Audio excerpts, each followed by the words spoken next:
Ngithanda ukunibingelela nonke lapho kufinyelela khona izifundo zethu zesikolo seSabatha. Ukhulumayo uBen wakaMaseko. Angihambi ngedwa namhlanje, ngihamba nomama uzathi azazise. Sanibonani nonke, nikhuluma nomama uNontuthuzelo wakwaXukuzana. Sizothi-ke sithathe umthandazo ngaphambi kokuba singene kwisifundo sethu sanamhlanje. Ngizocela umama uCukuzana siphe umthandazo wokuvula. Baba wethu osezulwini, ekuseni njena siyakubonga. Sibonga ukuba uye wasivusa ebuthongweni bokufa saze safinyelela kule ndawo lapho sizokhuluma ngezwi lakho.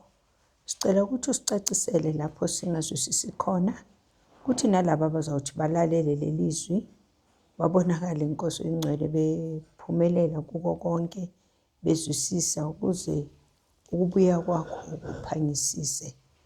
Siyawucela ke Baba, siyazi singakucelanga uyasenzela. Ngayo uJesu bonga manje kuze kube kunaphakade. Amen. Amen. Isifundo sethu sanamhlanje kusifundo number 7 esikhuluma ngoJesu owumvini owona noma umvini oweqiniso. Memory verse yethu esithola lana noma ivesi lekhanda kuJohn 15 verse 5 lithi lona, ngaphandle kwami ayiniyokwenza lutho. Sinamazwi futhi atholakala kwi Testimonies for the Church kuvolume 5 page 231. Athi wona, a union with Christ by living faith is enduring. Every other union must perish. This union costs us something. It is a union of utter dependence to be entered into by a proud being. Mama lapha namhlanje siphethe isifundo esikhuluma ngoJesu njengomvini weqiniso. Njengoba sengifundile ivesi lovula ithi wona lana ngaphandle kwakhe ayikho into esingayenza. So sidepende kuye. Kune dependence esibonayo lana ukuthi efanele sihlale sinayo.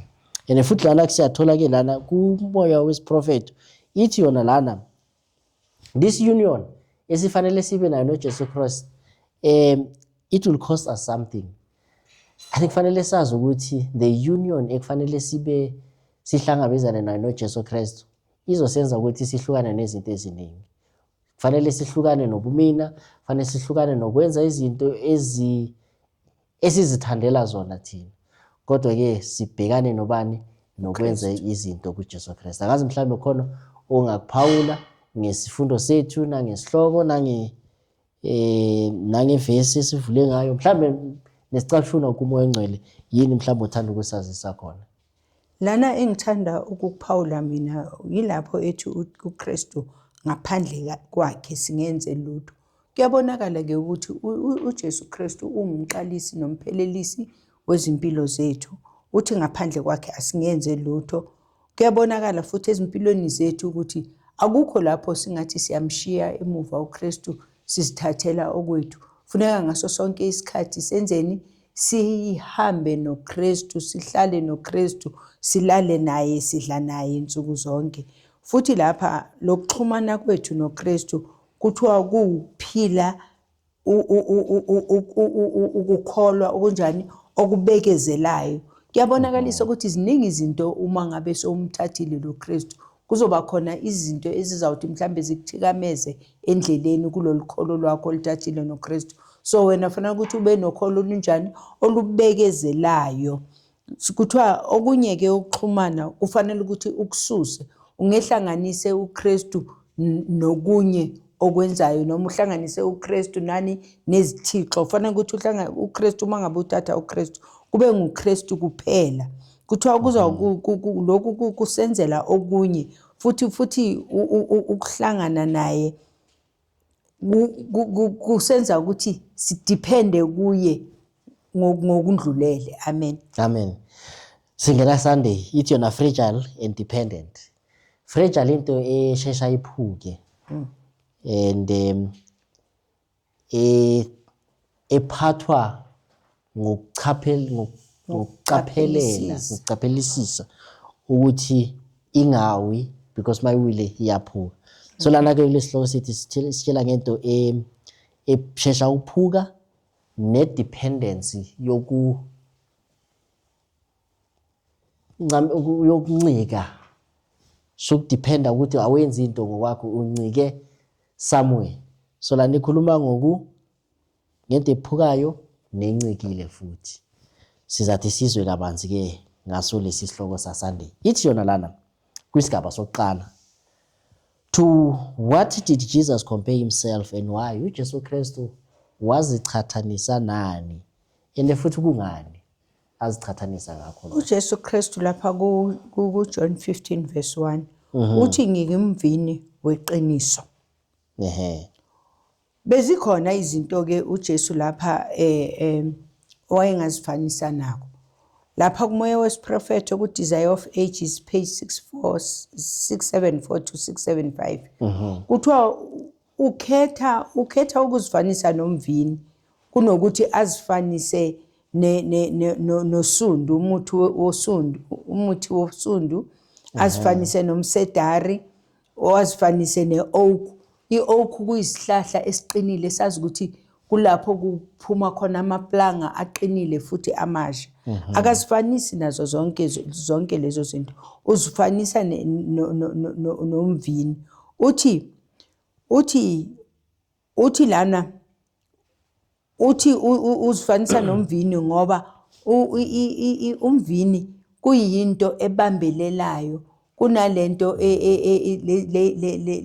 lamagajanyana amancane ancike kwesinye isihlahla. Yeah, kodwa uma ngabe uthi lawo magatsha lanko enzani, ayaphakanyiswa, ancike, aye kuphi, abheke phezulu. Kodwa lezi ezinye izihlahla bese ngizibalile ngaphezulu ziyakwazi ukuthi zizimele zona ziqine. Manje ke uJesu ingakho asifanisa nomvini ngoba kufanele ukuthi amagatsha ayithi thina abantu esithi sikholelwa kuye sinqike kuKristu ngoba ngaphandle kwakhe akukho esingakwenza. Amen. Amen. Kuso lesigaba lesicatshuna ofunde kuso Desire of Ages sithi yena, I can of mine own self do nothing, he declared. Amen. uJesu Kristu ukuthi yena ngokwakhe ayikho nayo into angayenza, uncike kubani? Kubaba. So that's why lana aletha futhi lesi sifundo somvini ngoba umvini ngokwawo awukwazi ukuzimela. Njengoba sobalile uyisihlahla se-oak, se-oak kuthiwa sicinile ukuthi singakwazi ukuzimela, siyazimela sona. Asidingi any support. But siyazimela. But then kukhona isifundo uJesu Kristu afuna ukusifundisa sona. Sithini lapho isifundo esisitholayo uma singena kwisigaba sesibili? Ithi lana kukhona isifundo uJesu Kristu azama ukusindlalela sona ukuthi sisizwisise. Uma sifunda uJohn ku-15 ku-1 kuya ku-3, ngabe yini lento uJesu Kristu ngempela athanda ukuthi siyazi makazibizela ngokuthi ungumvini? Lana kwivesi esilitholile kuJohn 15 verse 1 to 3 uthi, mina ngingumvini owona, ubaba ungumlimi. Yilelo nalelo gatsha elikimi elingatheli izithelo uyalisusa, yilelo nalelo elithela izithelo uyalihlunga ukuba lithele kakhulu. Nina senihlanzekile ngezwi engilikhulume kini.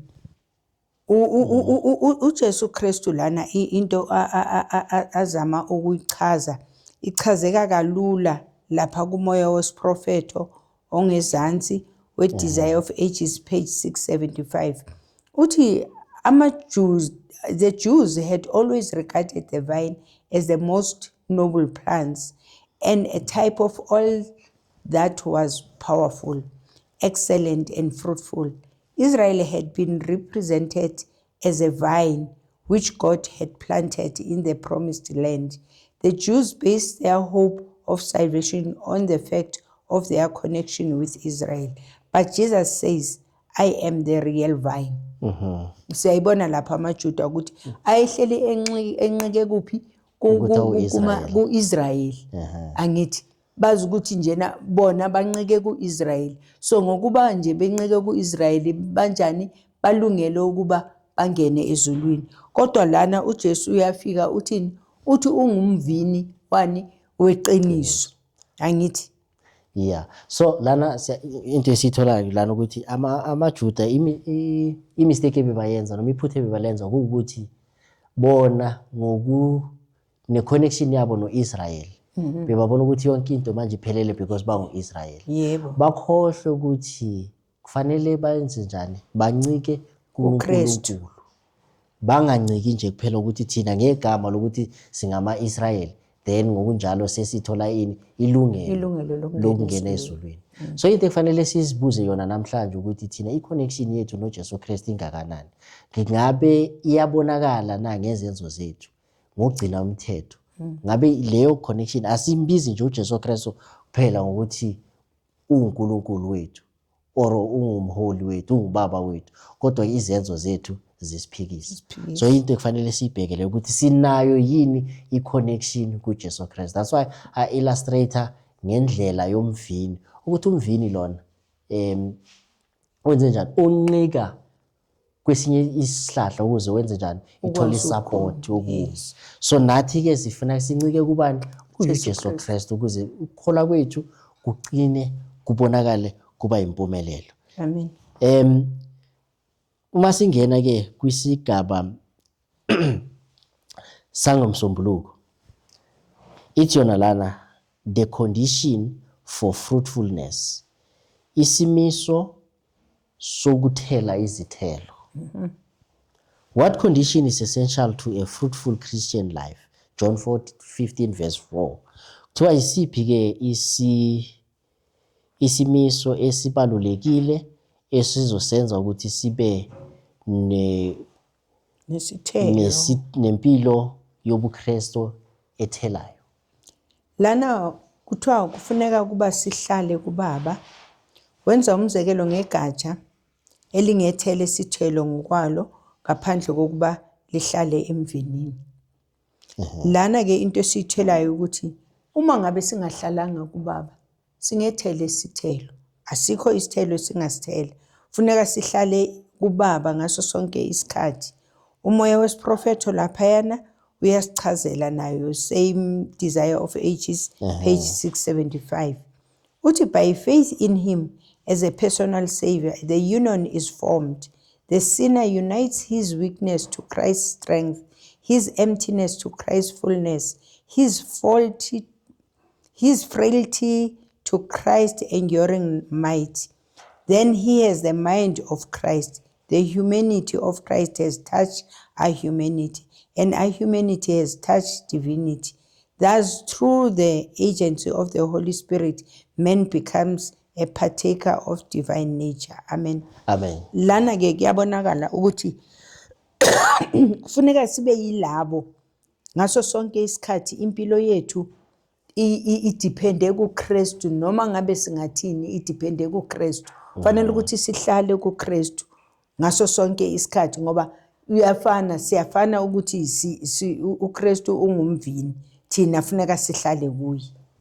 Ya lana siyathola ukuthi amagatsha athela azachakaze because of ilento lena the fibers ezesihlahla lesi, the stem itself, kubonakala ukuthi yiso esiphilile, sinikeza isource yamagatsha ukuthi enze njani, agcina achakaze. Then kuthiwa lana uma sinikezwa futhi thina ngokwethu ukuthi umKristu ithi yona lana umKristu ngabonakala afile esonweni, but impilo uyithola through i-connection noJesu Kristu. So siyathola ukuthi isono sikhona, asikwazi ukuthi sisibalekela kunasona. I mean siyazi ukuthi kukhona isono esiphila kuso, but ukuthi siphume esonweni kufanele siphume njani, ne-connection esiba nayo kuJesu Kristu. That's why uJesu Kristu uthini, abide in me and I in you. Hlalani kimi nami kini. Then masinaloku hlala sinzinze kuye, then sizathi sithole impilo entsha. Sibheke kwisigaba sesibili, it what happens to a person that is separated from Christ. If mawuthe wasihlukaniswa kuJesu Kristu, kwenzakalani kuloyo muntu loyo ohlukene noJesu Kristu? John 15 verse 6. Kuthiwa loyo muntu loyo ulahlelwa ngaphandle, bese uyabuna. Uma usulahlelwe ngaphandle, igatsha malisuke esihlahleni liyabuna, bese liyabuthwa lilahlelwa emlilweni. Kanjalo nomuntu osuka kuKristu kuthiwa ulahlelwa ngaphandle, bese ayabuna, enze njani, alahlelwe emlilweni.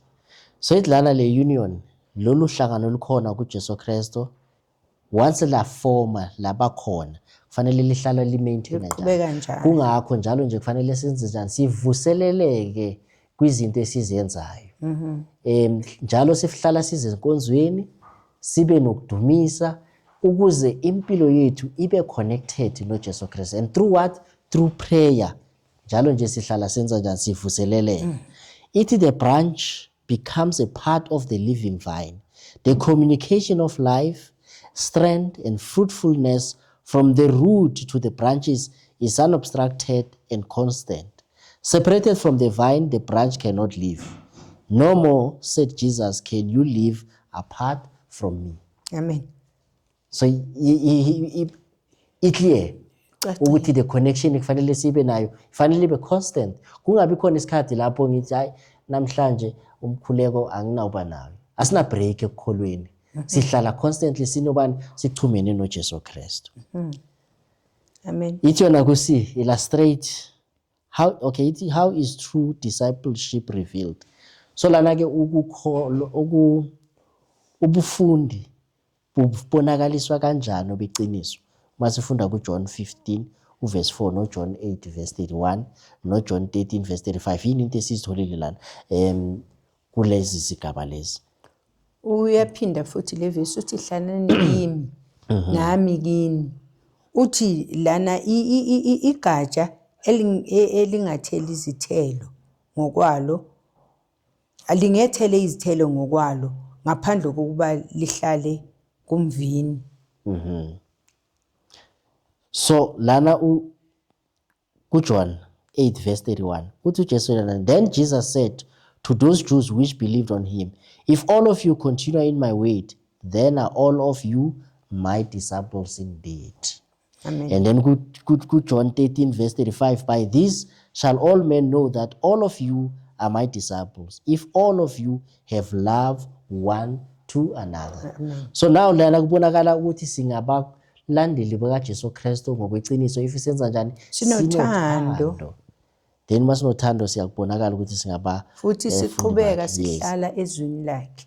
Exactly, that's why lana uthi kulabaJuda laba ebebakhona bemkholwa abaJuda uthi uma kube nenza njani uma nizohlala kimi nichubeka njalo ezwini lami then inakubonakala ukuthi ngempela ningabafundi bani beqiniso. Amen. Amen. Singene kuyisigaba sanga lesibili esithi ukuhlala kuKristu, abiding in Christ. Amazwi lana imbuzo uphendulwa nguJohn 15 verse 5 noJohn 15 verse 8. Ithi, what will be the sure results of our constant connection with Christ? Kuyawuba miphi imivuzo noma imiphumela eqinisekile if sinalo kuhlala njalo nje kuKristu. Lana ithi uma sihleli kuKristu izithelo zethu zawuthi zibonakale futhi kuyakuba izithelo lezo eziningi futhi nenkazimulo kaBaba iyakubonakaliswa ngathi. Uma kodwa lokho kungenzeka uma ngesenzani sigcina imiyalo yakhe. Amen. Amen. So uthi lana futhi, my Father, herein is my Father glorified, that all of you bear much fruit, so shall all of you be my disciples. So if masithe sahlala kubani nguye ngunjalo si glorify noma si khazimulisa ubani ubaba osezulwini. Athi lana amazwi wesiprophet ku Desire of Ages page 676, when we live by faith on the Son of God, the fruit of the Spirit will be seen in our lives, not one will be missing. Amen. So if masileli kuJesu Kristu akukho umuntu ongeke asibone ukuthi laba bantu laba bangabani bangamaKristu because sihleli kubani kuJesu Kristu. Uthi futhi lana ku Christ object lessons, all who receive Christ as a personal savior are to demonstrate the truth of the gospel and its saving power upon the life. God makes no requirement without making provision for its fulfillment. Through the grace of Christ, we may accomplish everything that God requires. All the riches of heaven are to be revealed through God's people.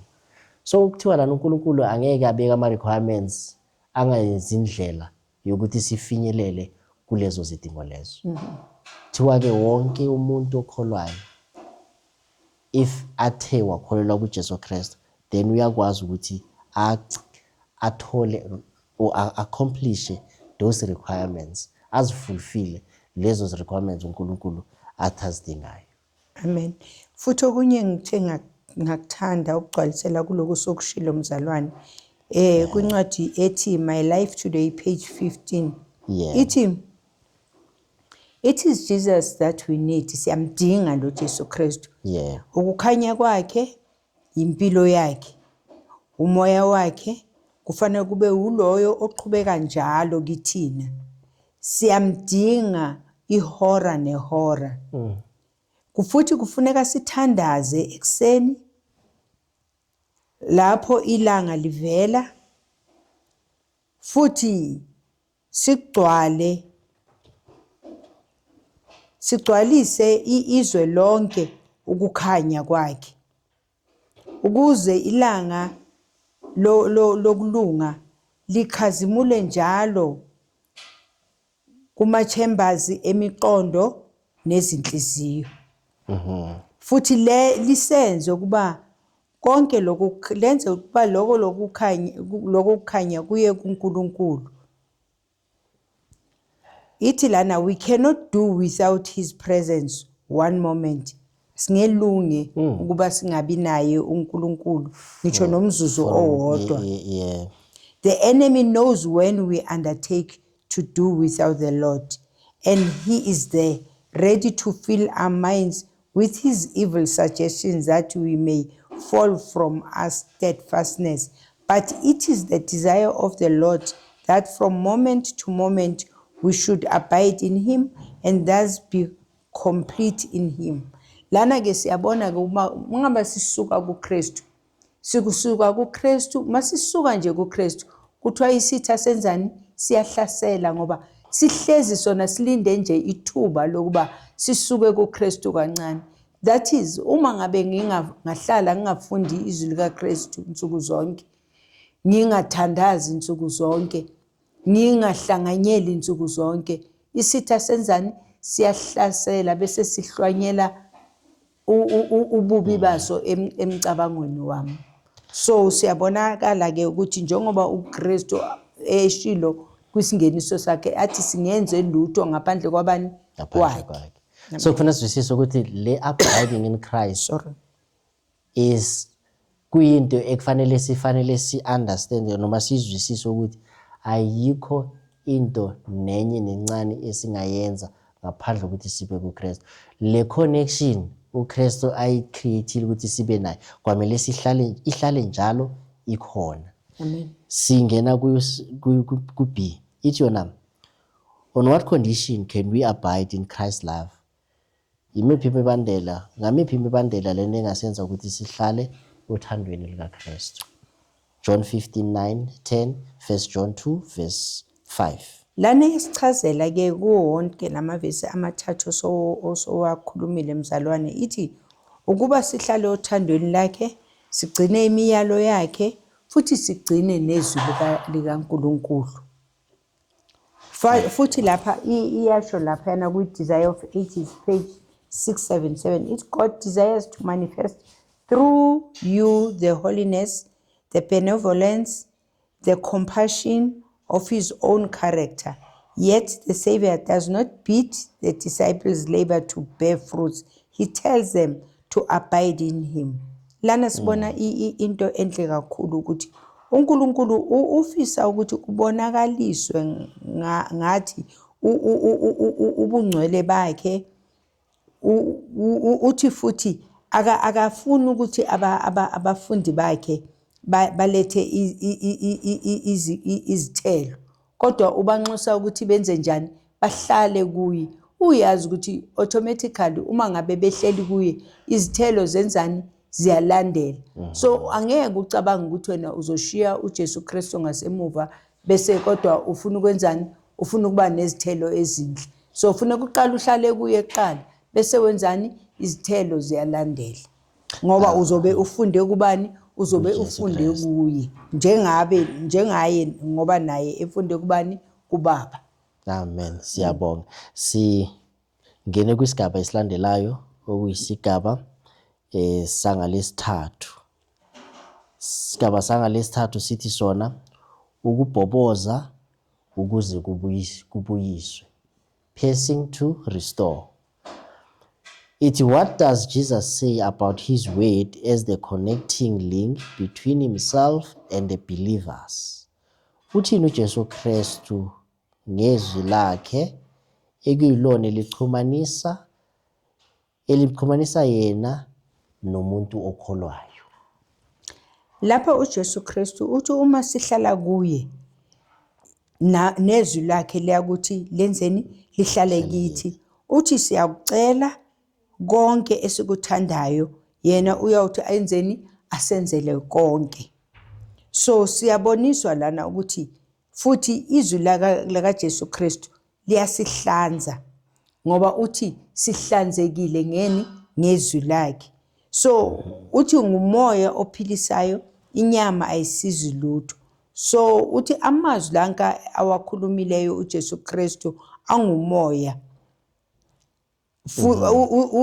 Uthi amazwi awakhulumileyo angumoya. Sorry. Uthi angumoya amazwi awakhulumileyo. So kuyafuneka ukuthi sihlale sihlafuna izwi likaNkulunkulu ngaso sonke isikhathi ngoba ezwini likaNkulunkulu kulapho sithola ini? Ukuphila. Amen. Ithi yona lana yebo njengoba usho, it is through the word that Christ abides in his followers. Amen.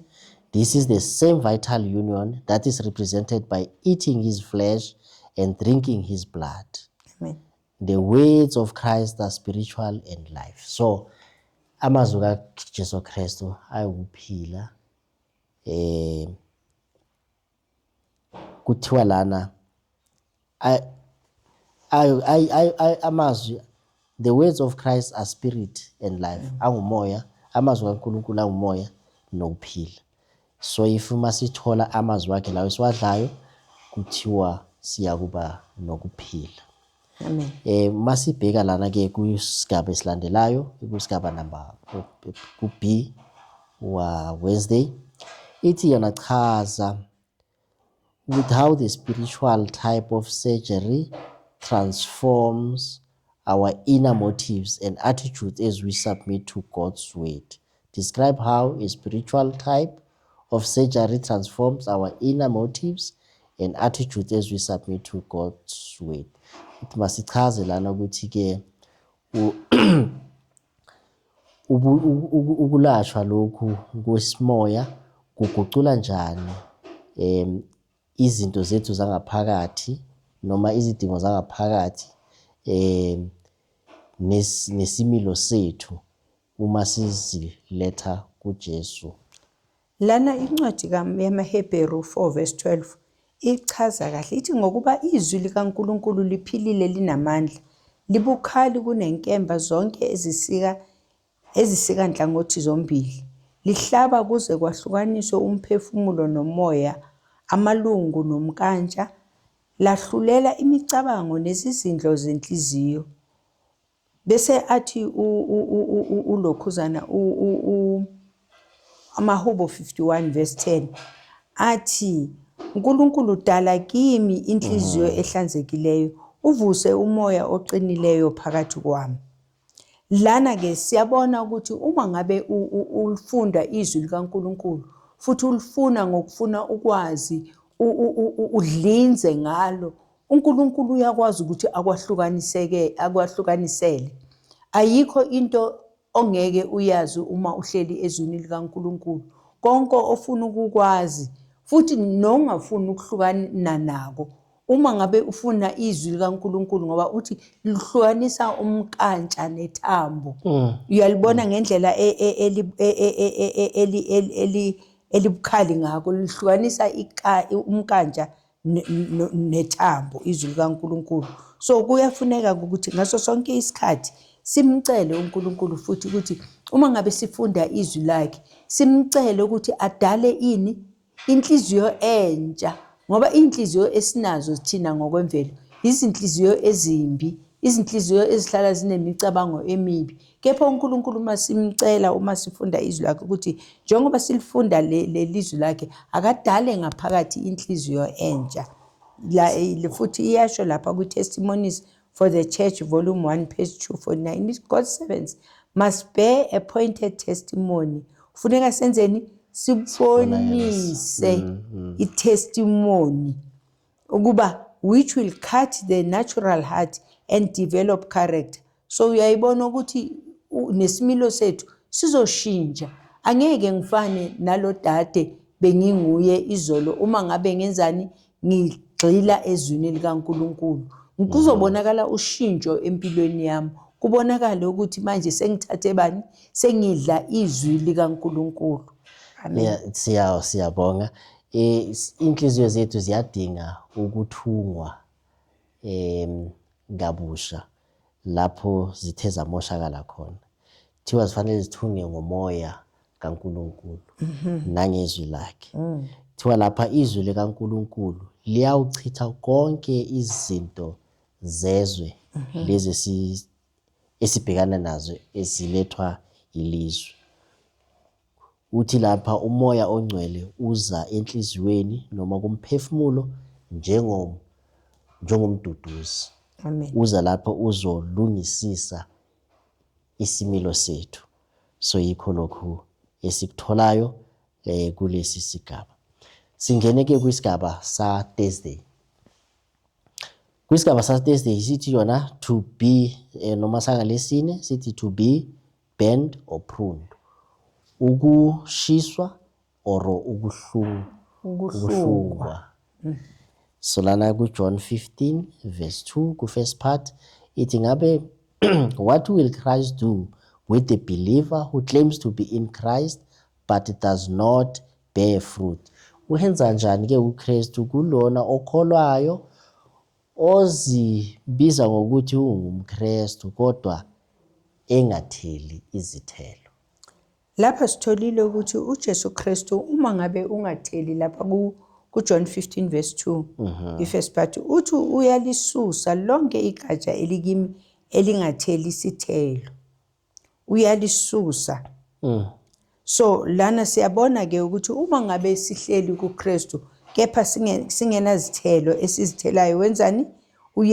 Uyalisusa uJesu igatsha elinjalo. Lapha ku-Desires of Ages page 676 uthi while the graft is outwardly united with the vine, there may be no vital connection.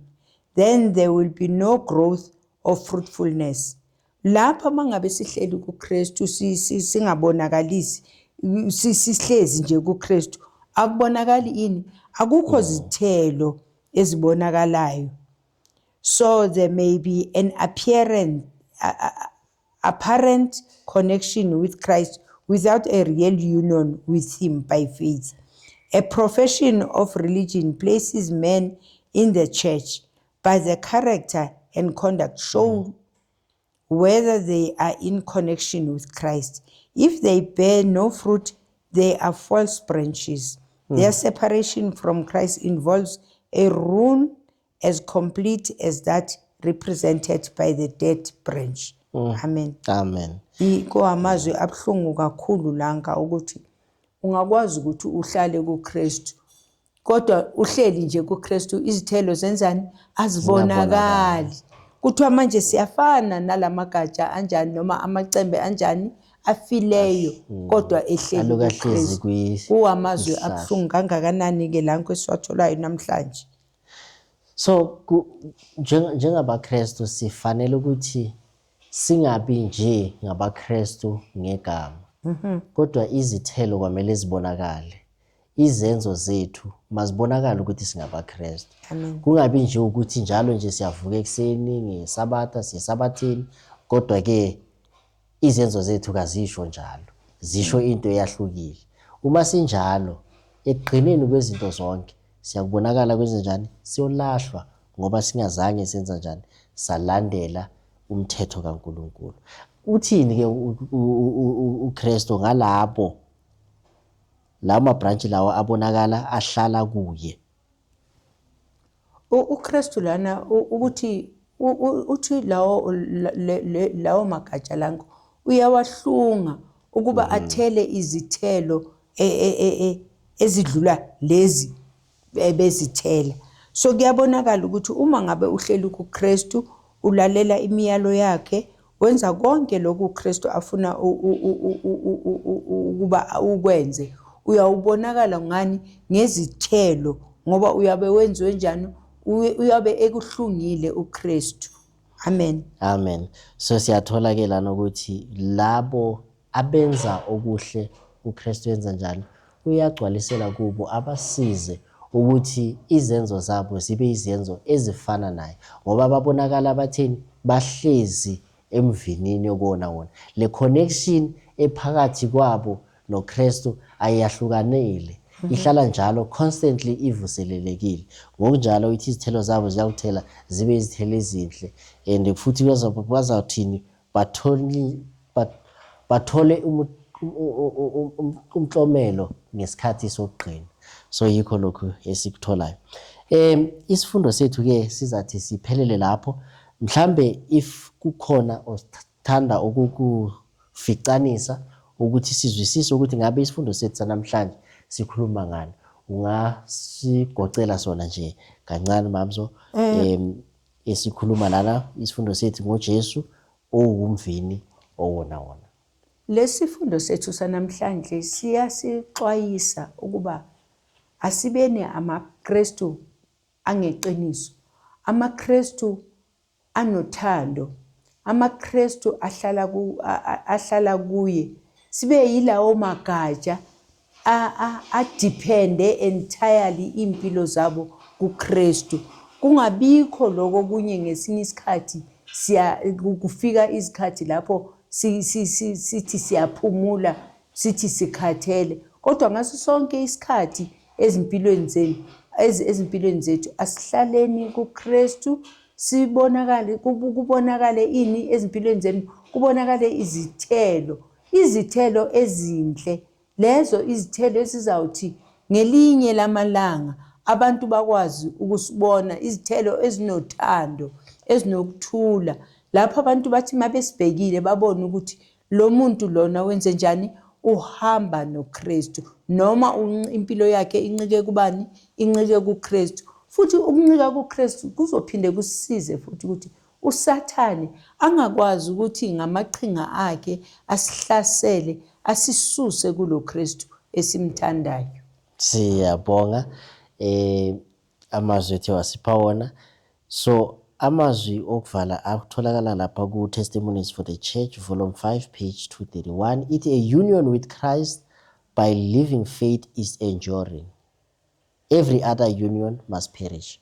So lokhu kuchumana noJesu Kristu kufanele kuhlale njani, kuqhubeka njalo kuze kube naphakade, should last forever. But ke any other union ekhona ekungeyona echumanisa noJesu Kristu kwamele sizishiye, kufanele sizishiye sihambe ngalena union. Ngokunjalo ke sizathi senze njani, we will abide kuJesu Kristu, siza kuhlala kuye oyena umvini wona wona. Inkosi ke mayisibusisele ukufunda kwezulayo. Amen. Amen. Sizathi ke sivale isifundo sethu ngomthandazo.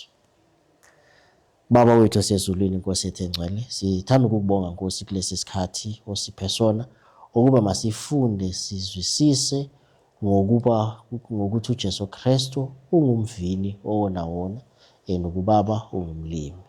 Thina ke Nkosi njengamacabunga sicela Nkosi ukuthi ungathi ungasisiza ukuze sihlale kuwe, singabi yilabo abahlala okwesikhashana then uma kufika izivunguvungu sibonakala sisuka, kodwa masihlale ukuze sithele izithelo zikamoya nezithelo ezilungileyo. Sicela ke Nkosi ukuthi siza nabo bonke abathe bahlanganyela nathi ukuze lezi zifundo kube zifundo ezisivuselelayo nezifundo ezisondeza kuwena, ukuthi ekugcineni sonke sikwazi ukubizwa njengabantwana bakho nabenze intando nokulunga kwakho. Konke lokhu sicela nokubonga ngayo Inkosi yethu Jesu Kristu. Amen. Amen.